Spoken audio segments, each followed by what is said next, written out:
નમસ્કાર. જે લોકો ગુજરાતમાં શિક્ષક બનવાનું સપનું જોઈ રહ્યા છે એમના માટે એકદમ જબરદસ્ત, બહુ જ મોટા સમાચાર છે. રાજ્ય સરકારે એક એવી જાહેરાત કરી છે જેની ખરેખર કેટલાય સમયથી રાહ જોવાઈ રહી હતી. તો ચાલો આજે આપણે એની બધી જ વિગતો જાણીએ. હા, આ આંકડો બરાબર જોજો. 11,000 આ કોઈ નાનીસૂની વાત નથી. રાજ્યમાં એક સાથે કુલ 11,000 શિક્ષકોની ભરતી થવા જઈ રહી છે.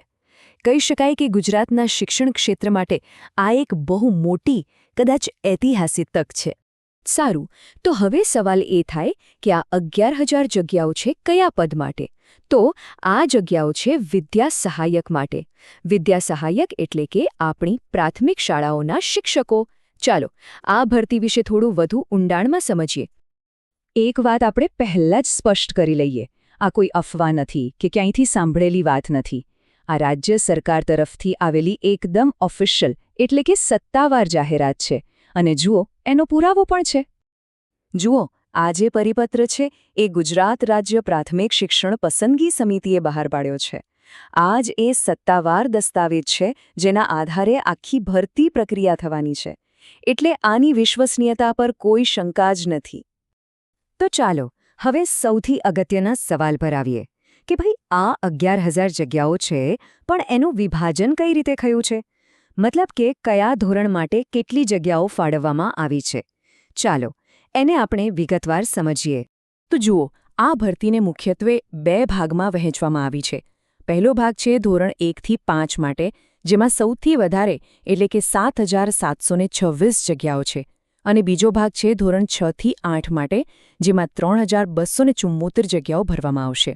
આમ બધું મળીને કુલ 11,000 શિક્ષકોની ભરતી થશે. જગ્યાઓ વિશે તો જાણી લીધું, પણ હવે સૌથી મહત્વનો મુદ્દો કે આ પદ માટે અરજી કોણ કરી શકે, એના માટે શું લાયકાત જોઈએ? તો ચાલો હવે આપણે અરજી કરવા માટે જે જરૂરી શૈક્ષણિક લાયકાત છે અને બીજા જે માપદંડો છે એના પર એક નજર કરીએ. ફરી એકવાર સ્પષ્ટતા કરી દઉં કે આપણે વિદ્યા સહાયક શબ્દ વાપરી રહ્યા છીએ, તો એનો મતલબ શું? તો વિદ્યા સહાયક એટલે ગુજરાતની સરકારી પ્રાથમિક શાળાઓમાં ધોરણ 1 થી 8ના જે શિક્ષકો હોય એમના માટેનું આ એક સત્તાવાર પદ છે. અને આખી ભરતી આ જ પદ માટેની છે. હવે લાયકાતની વાત કરીએ તો અરજી કરવા માટે 2 મુખ્ય વસ્તુઓ જરૂરી છે.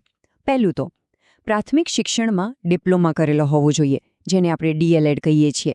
અને બીજું, શિક્ષક યોગ્યતા કસોટી એટલે કે ટેટ 1 પાસ કરેલી હોવી જોઈએ. આ બહુ જ અગત્યનું છે.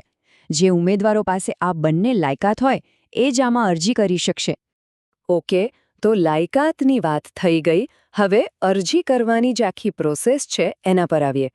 અરજી કરવી કઈ રીતે એ સમજવું પણ એટલું જ જરૂરી છે.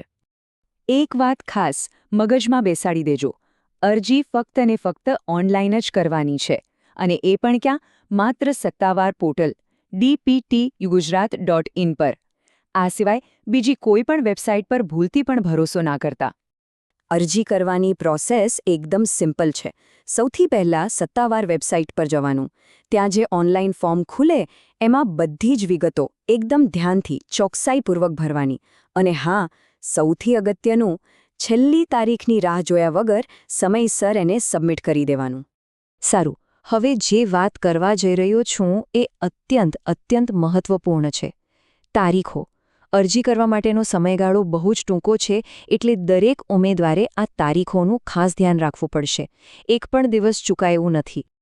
આ તારીખો અને સમય બરાબર નોંધી લેજો. અરજી પ્રક્રિયા શરૂ થશે 14 એપ્રિલ 2026ના રોજ બપોરે 12 વાગ્યે. અને પૂરી ક્યારે થશે? ફક્ત 10 જ દિવસ પછી. એટલે કે 24 એપ્રિલ 2026ના રોજ રાત્રે 11:59 અરજી વિન્ડો બંધ થઈ જશે. આટલો ટૂંકો સમય છે, એટલે બિલકુલ ચૂકતા નહીં. આ જે સત્તાવાર નિવેદન છે એ એકદમ સ્પષ્ટ કહે છે કે જે ઉમેદવારો શૈક્ષણિક લાયકાત અને બીજા બધા માપદંડો પૂરા કરતા હોય એમની પાસેથી જ ઓનલાઈન અરજીઓ મંગાવવામાં આવે છે.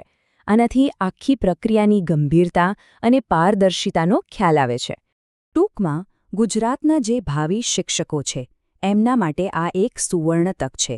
બધી જ જરૂરી માહિતી હવે આપણી સામે છે.